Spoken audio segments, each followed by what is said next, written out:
আমি আমলটা দিয়ে যাই, করবেন সকাল সন্ধ্যা 7 বার। কয়বার?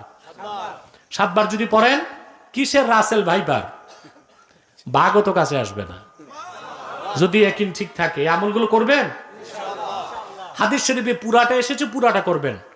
আমার সাথে পড়েন, ফাইন তামাল্লাউ ফাকুল হাসবিয়াল্লাহু লা ইলাহা ইল্লাহু আলাইহি তাওয়াক্কালতু ওয়া হুয়া রাব্বুল আরশিল আযীম।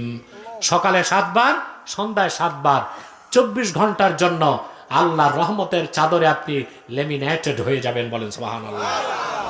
সাপ, বিচ্ছু, জিন, ভূত, পেরেত, কিছু পেরেত বলে কিছু নাই, ভূত বলে কিছু নাই, জিন আপনার ধারে কাছেও আসবে না। সুবহানাল্লাহ বলেন।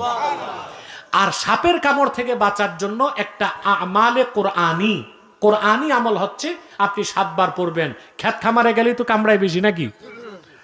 সালামুন কাওলাম মির রাব্বির রহিম, সালামুন আলা নূহিন ফিল আলামিন।